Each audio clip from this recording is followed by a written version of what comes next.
ainda não estou acreditando. Ontem eu estava chorando de emoção aqui por ver que realmente eu estou realizando um sonho, que é viver de design. Eu decidi abrir o meu estúdio em setembro do ano passado, né? Então eu nem sabia que existia a Plagiados. Eu descobri o Plagiados aí no finalzinho do ano, ali por novembro, dezembro. Conheci pelo Matheus Moura, que ele falava bastante ali, eu via ele aparecendo também. Troquei uma ideia com ele, ele falou, pô, cara, vai lá, investe que não vai te arrepender, vai mudar a tua vida. Enfim, conheci o Plagiados e eu entrei agora na última turma, eu acho que foi, né? Já faz uns 2 meses, mais ou menos. Então, agora estamos aí, né? Com uma perspectiva totalmente diferente. Inclusive, já consegui montar aqui, já pintei parede, já troquei de cadeira, já estamos montando cara de estúdio, já estamos atendendo clientes diferentes. E as coisas têm mudado bastante pro meu lado aí. Pô, bom demais, cara. Cara, isso muda completamente aquela percepção que a gente estava falando, né? Você tinha comentado que estava até pensando em voltar a entregar currículo porque não estava conseguindo viver da profissão. De fato, o tempo que você está de profissão, se for comparar com o tempo que eu tinha de profissão, cara, eu ainda estava cobrando R$100, R$200 num projeto.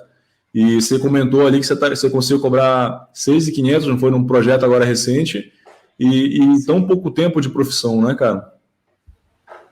E para mim foi um boom muito grande, né? Porque antes de entrar para Plagiados, a minha média de projetos, assim, para eu conseguir cobrar assim, bem, assim, entregando de tudo, papelaria completa, layout para site, identidade visual, era assim, na casa de 1.300, 1.400. E a gente sabe que hoje em dia é muito difícil a gente viver bem ganhando um salário de 1.400, né? Isso me fez refletir muitas vezes sobre, poxa, será que realmente dá para ganhar isso?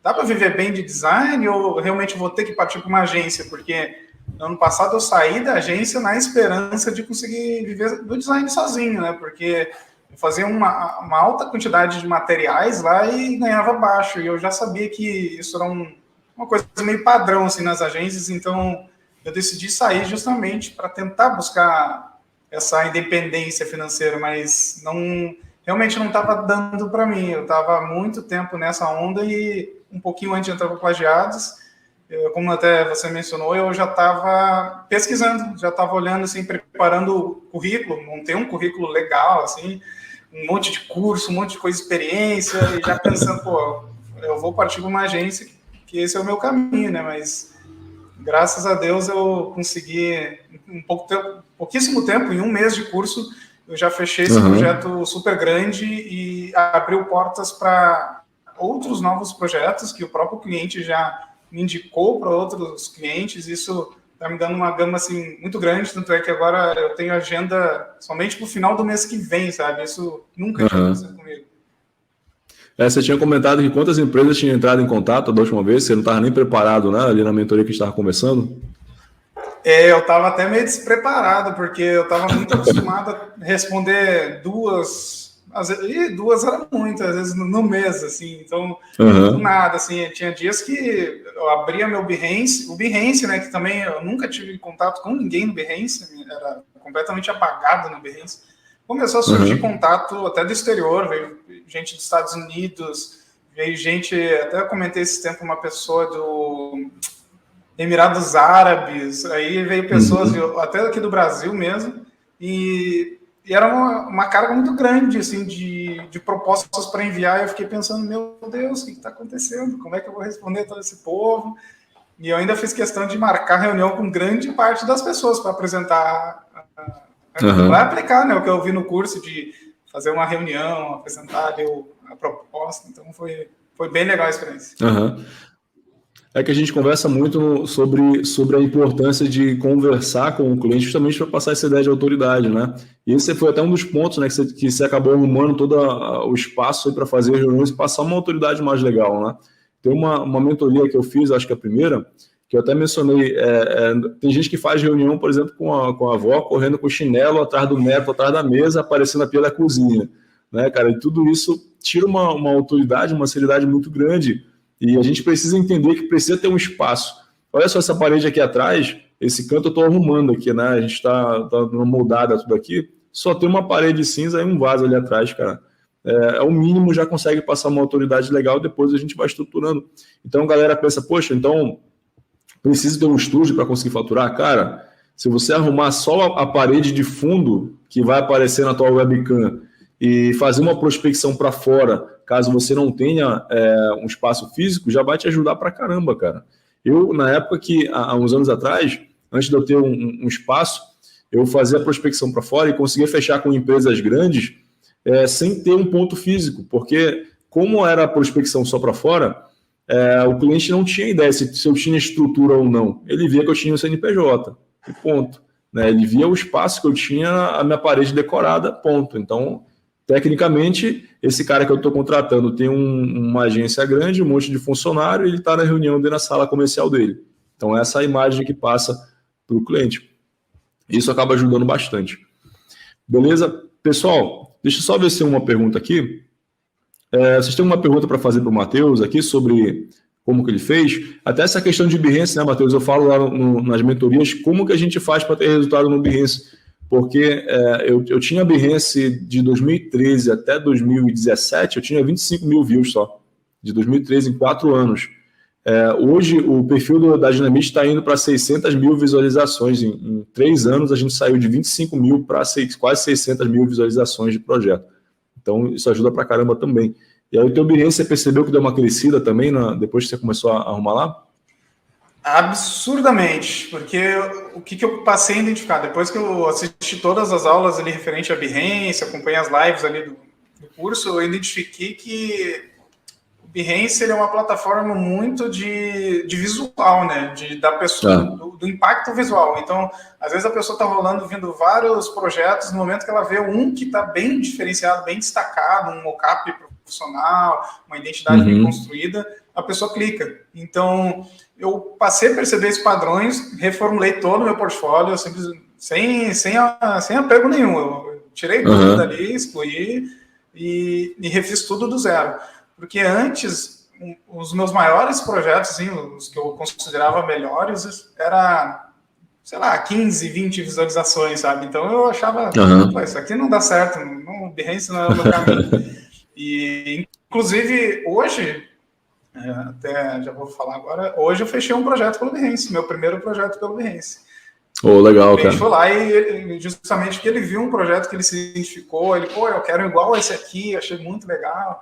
Mas foi um crescimento muito grande, não só por clientes, mas também por designers. Eu fiz muitos contatos com outros designers, estou fazendo grandes experiências, até fazendo novas parcerias para os meus projetos. E, nossa, tem projetos meus que eu nunca imaginaria que ia ter aquela exposição tão grande e as pessoas referenciando, esse aqui ficou muito legal, eu quero um projeto igual esse aqui. Sabe? Então, foi muito legal mesmo essa experiência. Aqui. Esse aqui é o perfil da Dynamite, tá? O pessoal que não conhece, aqui é o perfil da Dynamite, a gente está indo para 600 mil visualizações de projeto aqui. Deixa eu só aumentar essa telinha aqui, que eu estou com 2 telas, aí eu me perco um pouco. Agora. Então, a gente está indo para 600 mil visualizações de projeto, só para vocês terem uma ideia, tá? A gente também fez uma limpa gigante de projeto, aqui a gente removeu bastante coisa, deixou tudo no privado, tem muito projeto no privado. Isso aqui acaba ajudando demais também, né, a manter a qualidade. Então, vocês mantêm só os projetos que tem uma qualidade mais interessante, e aí vocês vão tirando os outros projetos ali. Os projetos do Matheus são esses aqui, tá? Então, tem bastante projeto bem interessante aqui também, então, caso vocês não sigam ele, é só digitar Hitter Designer ali colocar no chat aqui para vocês, e aí depois vocês podem dar um pulo lá para conhecer um pouquinho o trabalho dele, tá? Mas ele conseguiu melhorar bastante, não só a questão visual, né? Eu sempre falo para o pessoal, não é que o nosso trabalho ele seja ruim, que a gente vai entrar e agora vai ficar bom. Não, tem muita gente que já entrou boa na comunidade e conseguiu melhorar bastante. Eu mesmo, até hoje, eu continuo melhorando. Se eu pegar, por exemplo, o projeto do início do ano, por exemplo, e comparar com o projeto mais recente que eu estou fazendo, eu sempre vou gostar do projeto mais recente. Justamente por isso, né, o design ele precisa estar em constante evolução. E aí você para e olha aqui para o portfólio, por exemplo, do Matheus, você percebe, poxa, esse projeto foi legal, mas esse aqui parece que está melhor. Esse aqui está um pouquinho melhor que esse, e assim vai. Porque se o nosso portfólio ele parece ter sempre a mesma qualidade e a gente não consegue perceber esse grau de evolução, é porque a gente parou. Né? Então, quando a gente para de aprender, para de evoluir, é um problema grande. Né? Então, quando a gente tem essa evolução, é algo mais interessante. E desde que você entrou na comunidade, cara, você conseguiu perceber essa evolução nos seus projetos? Demais, principalmente até, acho que foi no primeiro contato que eu tive contigo, acho que foi na primeira mentoria lá do curso, eu comentei que o primeiro grande impacto para mim, a primeira novidade que eu tive logo de cara, foi os elementos de apoio. Eu nem sabia que existia elementos de apoio, né? Eu simplesmente usava o que é isso aqui, né? E inclusive hoje esse cliente que eu fechei o projeto hoje, ele falou que ele queria elementos de apoio. Ele nem sabia o que era, mas ele queria porque ele viu as peças, né? Mas aí eu tava, enfim, eu não sabia o quanto eu agregava isso para um projeto, sabe? Eu passei a pegar, simplesmente não usar somente o logotipo e pensar em outras formas daquela marca estar se comunicando, né? Até foi o caso, o último projeto que eu desenvolvi, que foi de um doutor. Eu utilizei outros elementos além do logotipo e ele mesmo achou muito legal essa ideia, sabe? Então agregou até mesmo na apresentação do projeto, para não mostrar simplesmente o logotipo, ó, esse é o seu logotipo e, sabe, terminar. Então, no fim, acabou impactando até na experiência com que o cliente teve comigo, né? E é engraçado que os elementos de apoio, justamente isso que a gente está falando, eles dão uma riqueza maior no projeto. Eu lembro que quando eu comecei a trabalhar com design, cara, o que eu fazia, vamos supor que isso aqui seja a peça que eu fazia. Eu colocava um texto aqui, eu pegava o símbolo, eu estourava aqui no canto. Eu fazia outra peça, colocava a imagem, estourava o símbolo. E aí eu fazia outra peça, aí colocava uma imagem no texto, estourava. Era sempre a mesma coisa. Eu pegava o mesmo símbolo e estourava sempre num canto, ou em cima ou embaixo, cara. Era só isso. Mas, tipo, não tinha essa variedade de padrões, essa variedade de elementos que você vai explorando, aqui de um jeito, aqui de outro jeito, aqui já é de outro jeito, e aqui já é outro jeito, e a gente vai conseguindo explorar mais essa pegada, né? Pode ver que aqui você, por exemplo, usou o mesmo elemento, só que cada um sendo utilizado de uma forma diferente na imagem. E, cara, isso daqui para o cliente faz toda a diferença, né? Porque ele percebe que foi criado algo exclusivo para ele. Olha só que legal. Fica uma pegada bem interessante para o projeto. Tem até um projeto, deixa eu dar uma olhada aqui, um projeto nosso, só para o pessoal, para quem não conhece a gente também. Esse projeto aqui foi um projeto que ficou bem legal também. A gente acabou usando vários elementos gráficos com base no segmento, né? Deixa eu mostrar aqui, ó. Aqui, por exemplo, essa aqui é um programa que vai falar sobre a parte de finanças, então a gente usou ideia de gráfico, ideia de estatística, ideia de soma, ideia de jornada, caminho. Isso aqui tudo foi utilizado. Esse aqui foi utilizado para o símbolo e o restante foi utilizado mais para a ideia dos elementos gráficos. Então, olha só. Aqui a gente tem esses elementos gráficos, a gente tem o mais explorado. Aqui a gente tem a ideia daquele gráfico em arco. Aqui a gente tem a ideia de estatísticas. Aqui tem a ideia do mais. Aqui também a ideia do gráfico. E assim a gente vai desenvolvendo o projeto.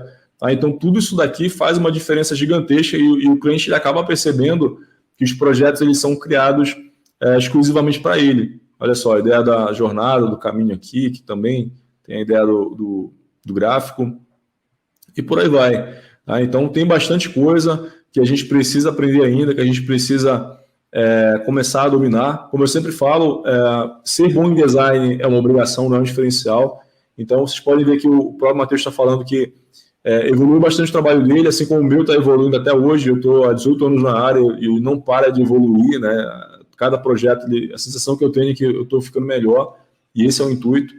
Mas ele começou a explorar outras áreas que começou a trazer resultados. Eu tenho certeza absoluta que se ele tivesse um portfólio maravilhoso, mas não soubesse vender, não soubesse negociar, não soubesse conversar com o cliente, não soubesse trabalhar a pegada de marketing, ele não estava fechando o projeto que ele está fechando. Né? E eu tenho certeza absoluta que, principalmente em questões mais locais, a gente não consegue pegar, por exemplo, o salário que ele fechou nesse projeto. Né? É muito difícil. Eu lembro que no meu auge, quando eu trabalhava para a agência, o máximo que eu cheguei a ganhar foi 5 mil. E isso trabalhando a rodo, né? Trabalhando direto, e ainda precisava atender uma agência da Austrália na época, porque o fuso horário era diferente, eu tinha que trabalhar até de madrugada. Então, muda bastante. E a gente precisa entender isso. Entender só sobre design não vai fazer a gente ser bem sucedido, e quando a gente entende as outras áreas, a gente consegue alcançar mais resultados, tá? Eu vou te apresentar o mercado mais lucrativo da atualidade. Quando eu prometi 5K por projeto, vocês disseram que era impossível. Os meus alunos foram lá e conseguiram. Quando eu prometi 10K por projeto, vocês falaram que estavam cansados dessas promessas, mas os meus alunos foram lá e também fizeram. Então eu prometi 40K no mercado internacional e mesmo assim você se manteve cético, mas os meus alunos não, e eles fizeram. Depois de 40K por projeto, eu parei de prometer porque agora a gente vai seguir uma nova missão. A missão é encontrar para você clientes que paguem 10, 20, 40, 100 vezes mais por projeto. Conheça o método de criação que vai atrair grandes empresas e clientes internacionais. Aprenda estratégias e visão empresarial com quem já construiu uma carteira de clientes em 14 países. Os ensinamentos que você vai aprender dentro da comunidade Plagiados não é de um designer para outro designer. É de quem fatura 100K por projeto e tem como missão trazer esses mesmos resultados para você. Se esse for o seu momento, a gente se vê lá dentro da comunidade. Entre para a comunidade Plagiados, o link está na descrição.